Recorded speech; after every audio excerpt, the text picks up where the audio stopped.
বন্ধুরা, তোমরাও কি দাঁতজনিত নানান রকম সমস্যায় ভুগছো? যেরকম পান, বিড়ি, গুটখা, তামাক এই ধরনের খাবার খেতে খেতে দাঁত লাল হয়ে যাচ্ছে, দাঁত কালো হয়ে যাচ্ছে, বা অকালে দাঁত পড়ে যাচ্ছে, দাঁতের মাড়ি হালকা হয়ে যাচ্ছে, বারবার দাঁত ভেঙে যাচ্ছে, বা চকলেট মিষ্টি জাতীয় খাবার দীর্ঘদিন ধরে খাওয়ার ফলে দাঁতের মধ্যে পোকা ধরে যাচ্ছে, কিংবা গাম ইনফেকশন, মাড়িতে ব্যথা, এরকম নানান রকম দাঁতের সমস্যায় যদি ভুগে থাকো, তাহলে আজকের ভিডিওটা তোমাদের জন্য। শুধুমাত্র যে দাঁত লালচে বা কালচে হয়ে যাচ্ছে তা কিন্তু নয়, অনেক সময় ঠিকঠাক মতো ব্রাশ না করার কারণে দাঁতের মধ্যে একটা হলুদ আস্তরণ পড়ে যায়।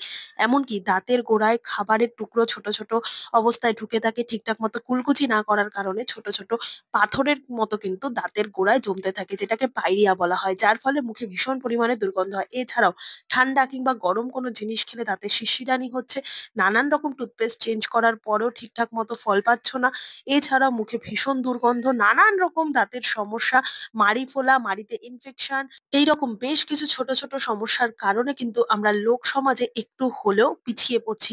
দাঁতে পোকার কারণে দাঁত ব্যথা করছে, বিশেষ করে লজেন্স বা চকলেট জাতীয় খাবার বাচ্চারা খেলে কিন্তু এই ধরনের সমস্যায় পড়তে হয়। তো এই ধরনের সমস্যা হলে আমরা কিন্তু মুক্তোর মতো ঝলমলে দাঁত পাই না। কিভাবে খুব সহজে ঘরে বসেই আমরা দাঁতের সমস্ত রকম ট্রিটমেন্ট করে নিতে পারবো, তা আবার ঘরোয়া উপায়, চলো তাহলে দেখে নেওয়া যাক। তার জন্য এখানে আমি নিয়ে নিয়েছি একটা পাত্রের মধ্যে হাফ চামচ পরিমাণ হলুদ গুঁড়ো। এখানে যদি তোমাদের কস্তুরী হলুদ থাকে সেক্ষেত্রে খুব ভালো হবে, আর না হলে অর্গানিক হলুদ ব্যবহার করার চেষ্টা করবে। না হলে কোনো রকম সমস্যা নেই, রান্নাঘরেরই হলুদ নিয়ে নেবে হাফ চামচ পরিমাণ। হলুদে থাকে অ্যান্টিসেপটিক উপাদান, আর যে কোনো ধরনের দাঁতের ব্যথা বা ফোলাভাব কমিয়ে ফেলতে সাহায্য করে। আর দিয়ে দেবো খাবার লবণ। তোমরা হয়তো ভাবছো যেখানে হলুদ নিজেই হলুদ রং করে সেখানে দাঁতটাকে কিভাবে পরিষ্কার করবো। বন্ধুরা, এর মধ্যে আরো অনেক কিছু মিশিয়ে এটাকে এমন একটা সলিউশন তৈরি করব যেটা দিয়ে খুব সহজে দাঁতের সমস্ত ময়লা দূর করা যাবে। আর লেবুটা এখানে কিন্তু স্ক্রাবিং এর কাজ করবে, দাঁতের উপরে থাকা হলদে ভাব বা কালচে ভাবগুলো দূর করে দিতে সাহায্য করবে। এছাড়াও নিয়ে নেবো একটুখানি লেবুর রস। লেবুতে থাকে ভিটামিন সি, আর ভিটামিন সি কিন্তু যে কোনো ধরনের যে ময়লা ভাব আছে সেটাকে দূর করতে সাহায্য করে। আর দিয়ে দেবো খুব সামান্য পরিমাণ একটুখানি সোডা। সোডার বদলে তোমরা কিন্তু ইনো ব্যবহার করতে পারো। যেহেতু লেবুর রস আগেই দিয়েছি, সোডাটা দেওয়ার সাথে সাথে কিন্তু এরকম বাবলস তৈরি হচ্ছে। যখন দেখবে বাবলস তৈরি হচ্ছে তাহলে বুঝবে রিয়াকশন স্টার্ট হয়ে গেছে, এটা দারুণ ভাবে তাতে কার্যকারী হবে। এবার সমস্ত কিছু ভালো করে মিশিয়ে নাও। মিশিয়ে নেওয়ার পর বন্ধুরা, এই অবস্থায় তোমরা কিন্তু স্টোর করে রাখতে পারো। তবে স্টোর করার জন্য একটা এয়ারটাইট কন্টেনারের মধ্যে রেখে তারপর ফ্রিজে রাখবে। আর কি করব, এখানে আমি দিয়ে দেবো একটুখানি শেফালি ফুলের পাতা। হ্যাঁ বন্ধুরা, শিউলি ফুল বা শেফালি ফুল কিন্তু আমাদের এদিক ওদিক গাছ দেখাই যায়। আর কিভাবে চিনবো পাতা, দেখবে এরকম ভাবে পাতার মধ্যে হাত দিলে না একটা খসখস, একটা আল আল ব্যাপার থাকবে। তো শেফালি ফুলের পাতাটাকে প্রথমে এইরকম ভাবে নিয়ে তারপর পরিষ্কার জলে কিন্তু ধুয়ে নেবে। পরিষ্কার জলে ধুয়ে নেওয়ার জন্য একটা অল্প পাত্রের মধ্যে ঈষৎ উষ্ণ গরম জল নিয়ে নেবে, আর জলের মধ্যে দিয়ে দেবে একটুখানি খাবার লবণ। এখানে লবণ দেওয়ার কারণে কিন্তু পাতার মধ্যে ধুলো, ময়লা, নোংরা যাই থাকবে খুব সহজে কিন্তু পাতা থেকে চলে যাবে। তাই এখানে লবণ জল দিয়ে কিন্তু পাতাটাকে প্রথমে ভালো করে ধুয়ে নেবে। শিউলি ফুলের পাতার মধ্যে রয়েছে অ্যান্টি অক্সিডেন্ট আর অ্যান্টি ইনফ্লেমেটরি উপাদান, যা যে কোনো ধরনের ব্যথাকে খুব সহজেই কিন্তু রিলিফ দেওয়ার ক্ষমতা রাখে। তাই মাড়িজনিত যদি কোনো রকম সমস্যা থাকে, যেরকম ধরো মাড়ি ফোলা বা মাড়িতে ব্যথা, বা ধরো দাঁতে ভীষণ পরিমাণে পেইন হচ্ছে, সেক্ষেত্রে কিন্তু তোমরা একটুখানি শিউলি ফুলের পাতার রস এইভাবে এক্ষেত্রে ব্যবহার করতে পারবে। বা শিউলি ফুলের পাতা একটুখানি চিবিয়ে নিলেও কিন্তু খুব সহজে মাড়ির ব্যথা দূর হয়ে যায়। এখানে থেতো করে নিয়ে এখানে আমি রসটা নিয়ে নিলাম, আর এই পাতাটাকে কিন্তু ফেলবো না, আমি পরবর্তী সময় কাজে লাগাবো।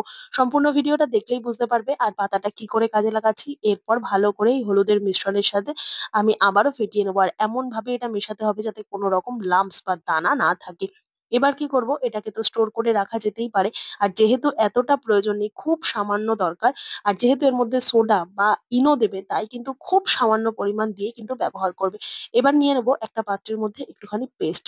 পেস্ট যেটুকু দরকার সেটুকুই নেবে, তবে আমরা নর্মালি ব্রাশ করার জন্য যে অল্প পরিমাণ পেস্ট নিয়ে ব্যবহার করি ওটুকু নিলে হবে না, তার একটু ডাবল পরিমাণ নেবে। আর নিয়ে নেবো দেখতে পেলে খুব সামান্য পরিমাণ ওই হলুদের মিশ্রণটা। এবার পেস্টের সাথে সমস্তটাকে ভালো করে মিশিয়ে দেবে। যেহেতু বন্ধুরা ইনো বা সোডার মধ্যে ক্ষার জাতীয় জিনিস রয়েছে, তাই খুব বেশি পরিমাণে কিন্তু ব্যবহার করবে না। এবার ব্রাশটাকে তোমরা ধুয়ে নিয়ে এই পেস্টটা লাগিয়ে নিয়ে তোমরা ব্যবহার করো। আর এটাকে কিন্তু তোমরা স্টোর করে রেখে দাও ফ্রিজের মধ্যে, অন্তত ১ সপ্তাহের জন্য নিশ্চিন্তে ব্যবহার করতে পারবে।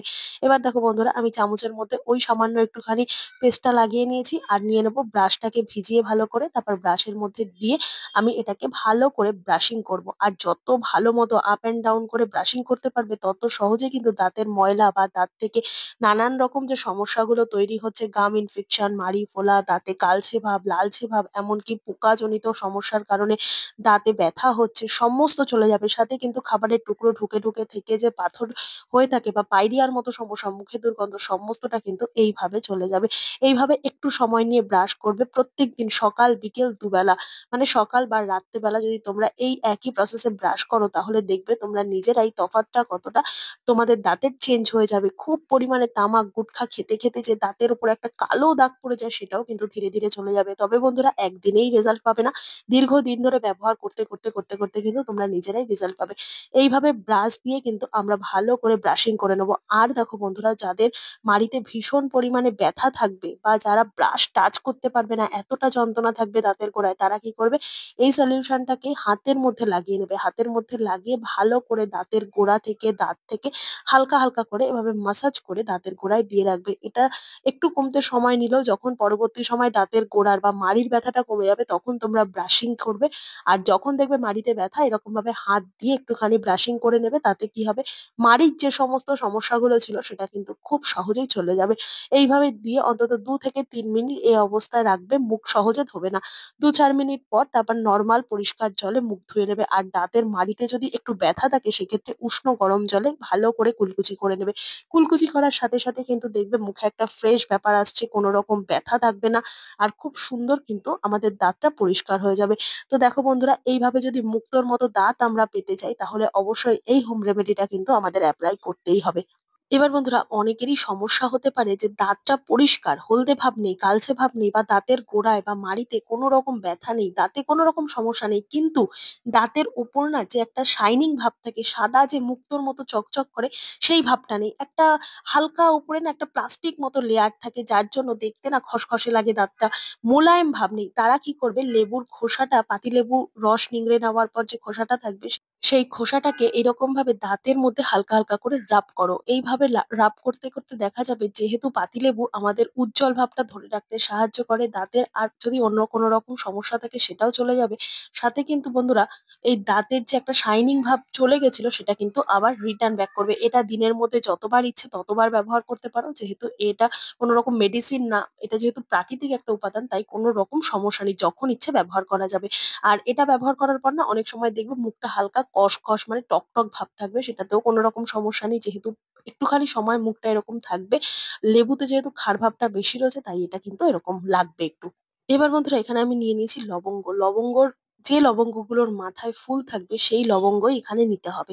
আর এই ফুলওয়ালা লবঙ্গ যদি ২-১ টা নিয়ে নাও, আর নিয়ে নেবে ওই আগে যে শেফালি ফুলের পাতাটা আমরা থেতো করে রসটা নিয়েছিলাম আর বলেছিলাম পাতাটাকে রেখে দেবে, অন্য সময় কাজে লাগাবো। তো সেই পাতাটাকে কিভাবে আমরা ব্যবহার করব। বন্ধুরা, অনেক সময় দেখা যায় দাঁতের পোকা খেয়ে খেয়ে দাঁতটা নষ্ট করে দিচ্ছে।